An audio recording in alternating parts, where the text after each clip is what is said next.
Tervetuloa tänne Timpurilta talon YouTube-kanavalle. Tänään me asennetaan ET-listä paneeleita seinään.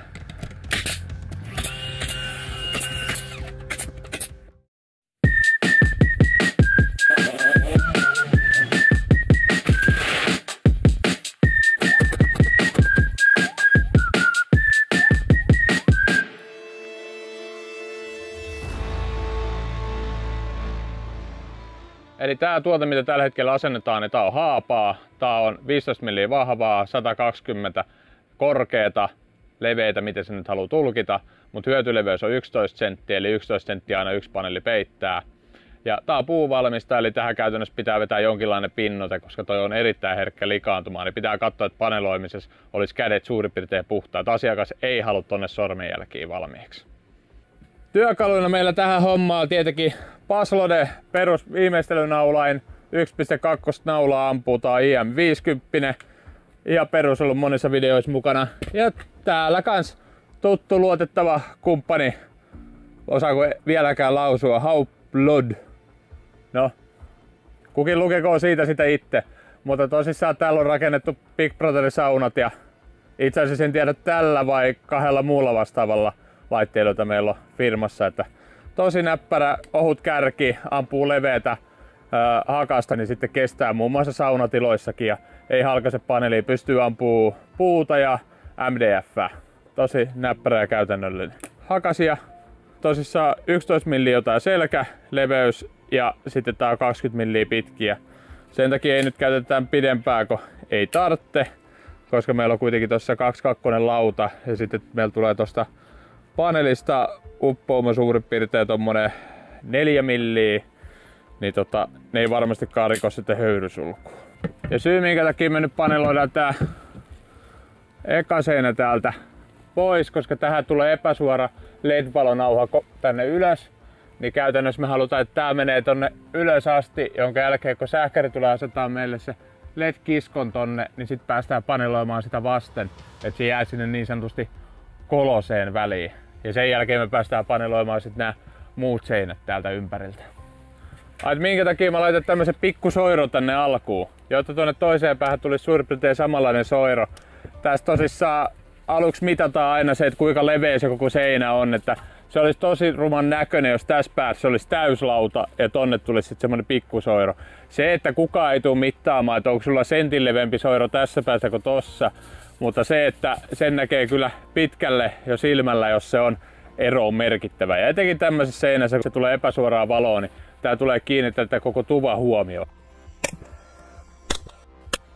Tässä kun ammutaan tätä reunaa täältä kiinni, niin siihen voi ampua ihan niin monta naulaa kuin haluaa. Nyt, koska meillä tulee tältä puolelta sitten paneeli tohon, niin se tulee peittää kaikki naulat, kunhan ne on ammuttu tältä leveydeltä tosta reunasta. Eli mä nyt tikutin sieltä suoraan niin 2 kappaletta aina per tohon meidän koolaus. Ja nyt sitten, koska mulla ei vielä mahu toi hakasnaula tohon väliin, niin mä jouduin sit ampua tosta naaraspontista noita. Mutta nyt seuraavien kohdalla mä sit vedän suoraan tosta naaraspontista.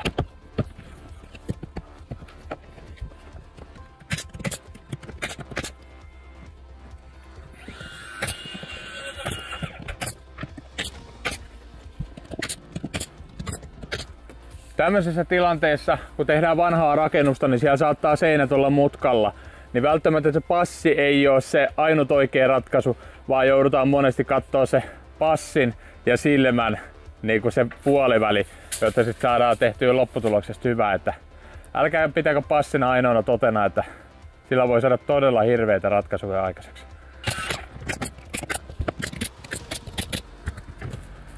Paneeli, mä kaipaan niitä uudelleen. Pitää tosta vaan vetää noita johtoja pikkuhiljaa. Mä ajattelin, jos mä ihan nopeasti soitan sähkärille, että kuinka leveät ne patterit on, kun se pitää olla sen tolla puolella. Sama tuolla. Eli Sakari, aika siihen reunaan voi vetää sen reiän. No mä merkkaan tuohon.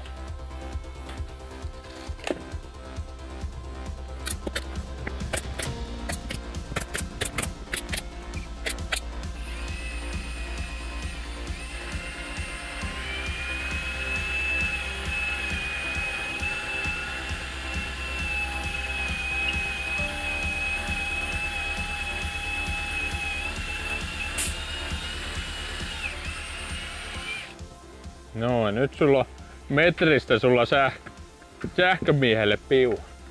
30 senttiä korkeus. Vähän sulla kytkentävaraa, kun täällä on kuitenkin seinässä löysää niin piruusti. Katsoko metri hinnalla, kun sähkäri asentaa kaapelia, niin... Ei, mä tiesin se kyllä, mä vaan totesin sen ääneen. Yrityksen varastollakin on joku 3-4 eri noita kompuroita, niin ettei meidän kuvaaja ja rajis revi pelihousuja, ja on se muutenkin tässä mukavampi keskustella, kun ei huuda hulluna toi laite. Niin.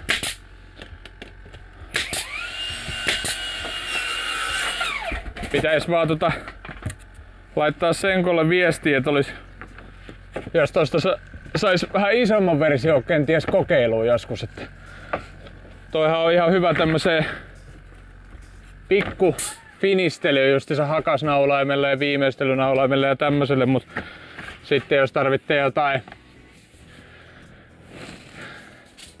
esimerkiksi ampuu noita huopanauloja huopanaulaimelta ja tommosia, niin niissä se on vähän, en mä tiedä onko se tuotto huono, mutta ainakin se tankki on vähän liian lyhkänen, niin se kun tankki on pieni, niin sit se periaatteessa joutuu koko ajan huutamaan, niin jotta ei lopu teho kesken. Ai, Sakari, kummasta päädystä sahasit? Jos on tämmösiä jälkiä, niin laita koko paneeli sivuun, että jos sitten saadaan käytetty jossain muualla, mutta tälleen keskelle seinää, niin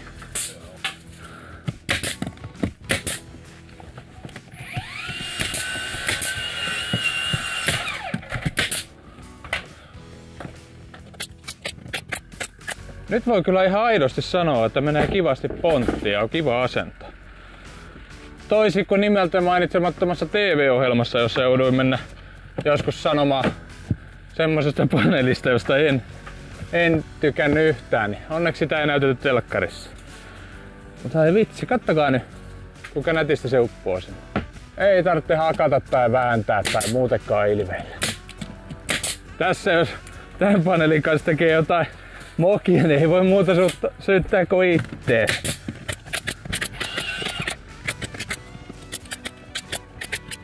Sakari, kannattaa opetella se, että sahaa aina viivan pois. Voisit ottaa siitä harmaasta laukusta valmiiksi ton teräsarjan, niin ruvetaan noille koloomaan reikiä. Eli rasiaporanterä valmiiksi. Se on Mikko reikäsaha. Rakkaan lapsella on monta nimeä. Kuppiporanterä. Jälleen yhtä suorassa kuin seinäkin. Se on niinku ihan pykälän verran vinos ollut koko ajan. Mä käytän 3 hukkapaneelipalausta tässä meidän sapluunana. Ja seuraavaksi siirretään se tuohon meidän pitkiin paneeleihin. Sitten porataan kuppiporanterällä 7/3 3 reikää ja sen jälkeen asennetaan ne paneelit paikalle. Aikamoinen ero näissä, että voitte miettiä, että kumpi on sitten helpompi tähdätä. Tässä teillä jää sitä, kun yritätte katsoa, niin jää semmonen pari milliä katsomisvaraa, mutta heti jos teillä on pidempi kärki, niin teillä jää sitten jopa senttikin siihen, niin te näette sitten tähdätessä, että mihin olette laittamassa. Ja sit Sakari aina kun kiinnittää näitä, niin mä en ikinä kiinnitä tonne niinku pohjaan näin puolikierrosta tai kierrokset. Siihen jää justiinsa se millin verran rakoa. Vähän paistaa ilma sieltä välistä. Okei, se hiukan vatkaa näin, mutta sillä ei ole niin isoa merkitystä, mutta sitten kun se junttaa sinne kunnolla kiinni, niin se ei niinku lähde ikinä irti. Nyt olisi näppärä, jos olisi puristin tossa, niin... Mut Sakari puristessa...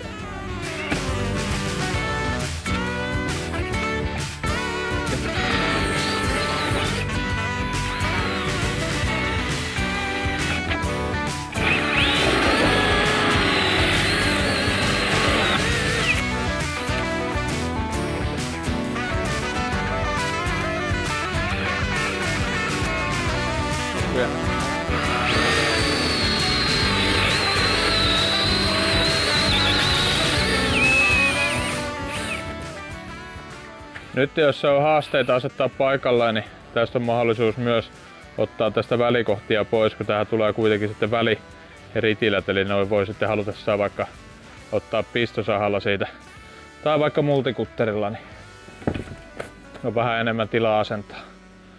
Onko sulla siinä jompikumpi kone lähellä?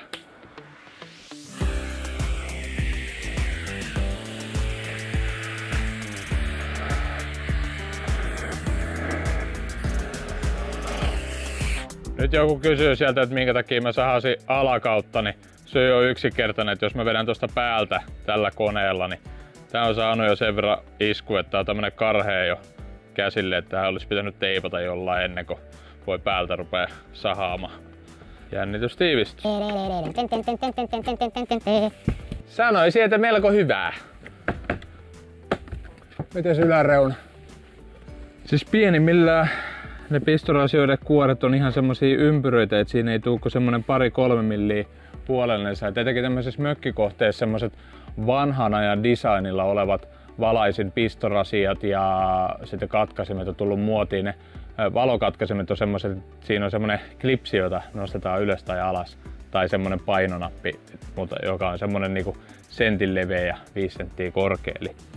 Eli tosissaan nyt kun me ei vielä tiedetä, että mitä on Kalle meille tänne keksinyt, niin tehdään ne sen verran kaposeksi, että sitten saa ne nykyaikaiset retro-trendikkäät rasiat tänne halutessa asentaa, että ei jää ainakaan meidän työstä se kiinni.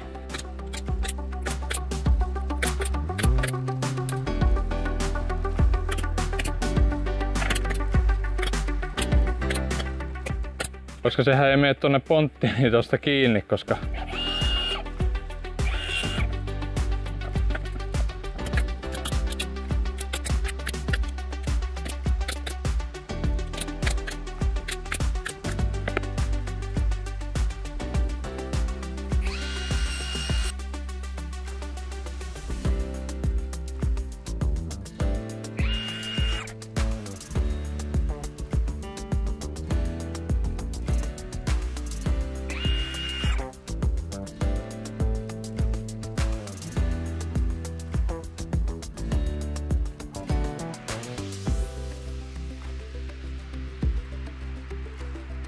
jätetään nyt muutama paneeli asentamatta tähän, koska meillä on vielä lattiaplaano tulossa, niin jos se hiukan roiskuu tässä näin, niin me ei haluta, että joudutaan sitten vaihtaa paneeleita. Niin tehty kuitenkin ykseinä lähes valmiiksi. Siinä ei montaa paneelia puutu. Ja nyt päästään toi takaseinä vielä tuosta paneloimaan. Ja kyllä tää on kiva, kun rupeaa näkymään tätä valmista pintaa.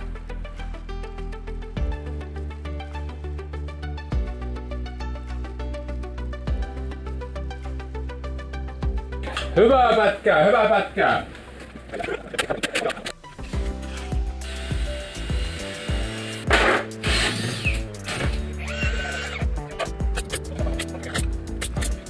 Tää on kyllä tehdassauma tämä. Siinä ei ole sirkkeli käynytkään.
No niin, meillä on nyt laitettu ristiviivalaaseri kertomaan meille suoran linjan tähän seinään. Ja kuten näette, vanhat rakenteet ei ole ikinä suorassa. Se, että haittaako se meitä, ei, hidastaako se vähän. Eli nyt vaan katsotaan ristiviivalaaserilla se, että kuinka paljon se heittää. Tässä on nyt vähän alle, tuo on niinku 3,7, 4,7, 4,5. Meillähän on tosi hankala nyt tehdä niinku vaan tällä tavalla mitottaa ja tehdä siihen listattomasti toi paneeli. Mutta tähän on yksi olemassa pikku kikka. Eli nyt kun meillä on laaseri tossa, me laitetaan sen laaserin mukaisesti siihen paneelipaikalle. Näin ikään. Ja sitten kun se pidetään siinä paikallaan, nyt mä teen itselleni tästä paneelin ylijäämäpaneelista teen sabluuna. Mä leikkaan tän oikein kokoiseksi, eli mistä kohtaa tarvitsee leikata ylimääräiset pois. Sen jälkeen mä asetan tän kynän tähän ja mä piirrän tällä paneeliin pitkin, jotta meillä on sitten paneelin muodot myöskin tässä uudessa paneelissa. Jotta vaikka tää olisi vähän mutkalla, niin sit vaan sahataan se mutkalle, jotta sit se istuu tonne suoraan tyveen ilman listoja. Kuten me ollaan tonne puolelle jo tehty tuossa kuva- ja selän taakse yksi mallikappale, niin tähän tehdään sitten uusi. Kannattaa näissä hommissa ottaa se toinen kaveri siihen avuksi, joka pystyy pitämään sitä sahattavaa paneelia siinä paikallaan, ja mä pääsen sitten piirtämään tuossa rauhassa, niin mun ei tarvitse yrittää pitää sitä vielä lisäksi suorassa. Eli nyt se laaserin mukaan laitetaan, koska me halutaan kuitenkin, että paneeli tuossa suorassa.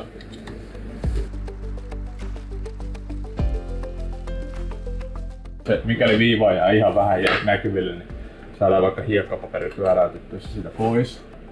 Senhän kulman voi tehdä ihan, että se on tiivis sahausliitos. Tai sitten jos haluaa vielä vähän viimeistelympää jälkeen tai haluaa pyöreät kulman, niin se voi vetää esimerkiksi vaikka yläjyrsimällä.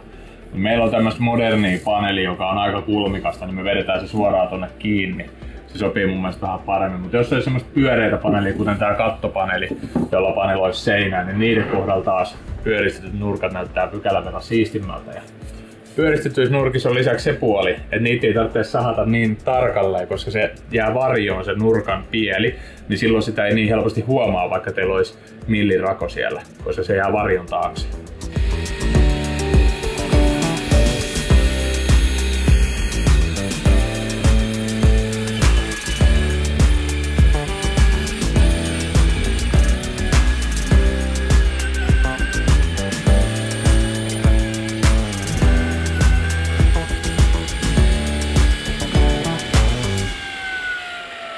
No mitä sä, Kari, sanot? Tarvitteeko listoja? Ei se olisi paljon sen paremmin voinut mennä. Mä oon kuule täysin samaa mieltä. Nyt katsotaan se. Anneksi siitä sen yhden paneelipalasen. Nyt se on. Nyt tää reuna mikä tässä on, niin se on suurin piirtein sama kokoinen mitä tuo takana oleva reuna siellä. Jotta sitten kun katsoo tuolta päin, niin se olisi samankaltainen. Sehän asuu just kato. Täyspaneeli, niin se on siinä. Sitten on helppo jatkaa toi yläosa siitä. Ja ollaan me kyllä kovia. Helppoa kun se on. Vetääks ton taas täältä tolla hakasnaulaimella ja sitten toi pääty viimeistelynnaulaimella. Ja jos siellä saa hakasnaulaimen, niin sitten joo.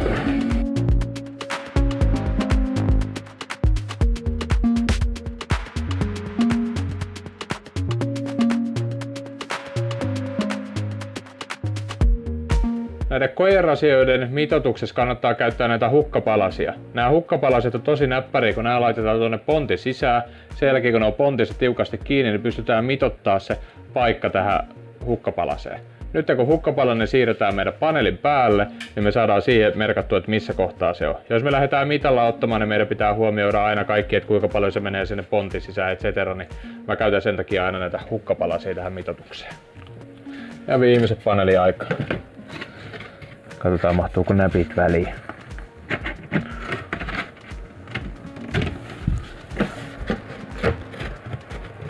Noin ikään.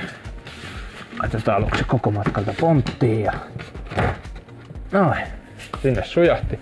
Ja kuten huomaatte, mulla on tässä lattiassa viivat, jotta mä sitten, mikäli olisi jäänyt tonne toi runko piiloon, niin mä pystyn sitten ampuun ne sitten tosta vielä kiinni. Pikku naputukset.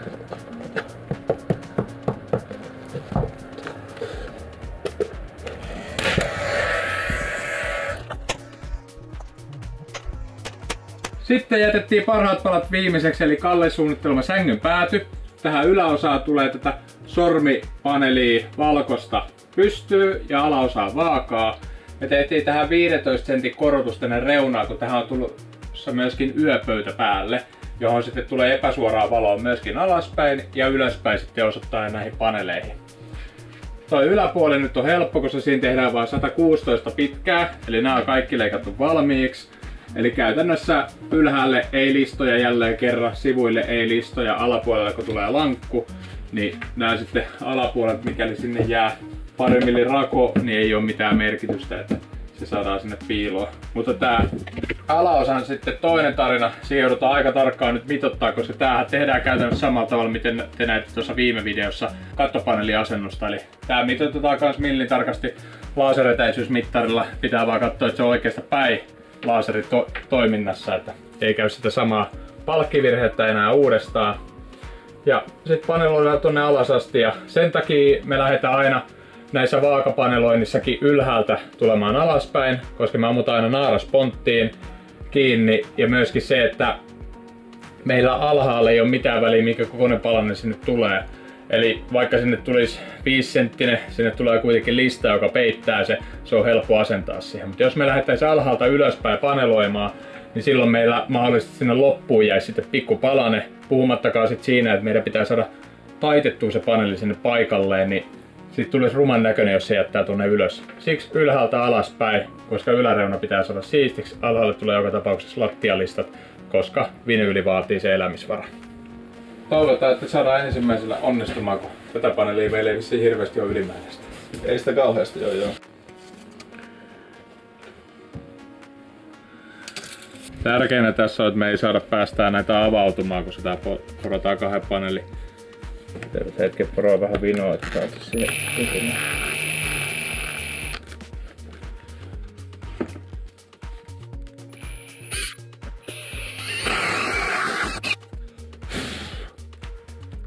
Toinen pääty.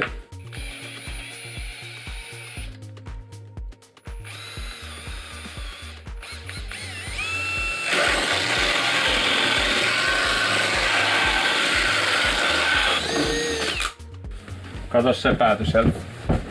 On melko hyvä. Oh. Vähän voi ihan milli ottaa tänne. Nyt se on itse asiassa aika perfecto.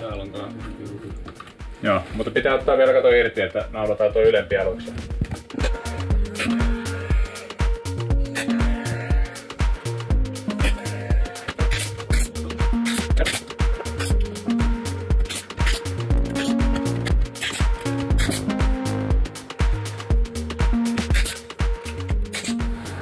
Nyt taas kun ottaa mitat, niin pääsee saada seuraaviin. Niin voitais kans katsoa, että mä pääsisin samaan aikaan naputtelemaan tosta eteenpäin, kun nää on pakko pitää jokainen paneeli kerrallaan. Mä katsoin, että tässä on sentin ero seinässä, eli toi ylimpi mitta oli 2 metriä 6,3 ja täällä alhaalla 2 metriä 7,3. Ei se mitään, sit leikellään erikseen. Eli siinä on, tuleeko siinä millisit ero jokaiseen paneeliin, mutta sitten kun se tää häivyttää aina se puoli milliä per puoli, niin sitä ei kukaan huomaakaan, mutta kun te videokatsojat tiedätte.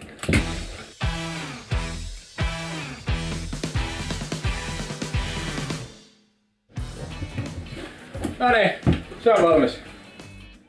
Kiitos, jos jaksoitte katsoa video tänne loppuun asti. Me laitetaan Sakarin kanssa kamat kasaan. Ensi viikolla uudet haasteet. Seinät on nyt paneloitu, katot paneloitiin viime viikolla. Me nähdään taas ensi viikolla. Nyt tulee vähän pätkää, mitä tulee seuraavissa jaksoissa.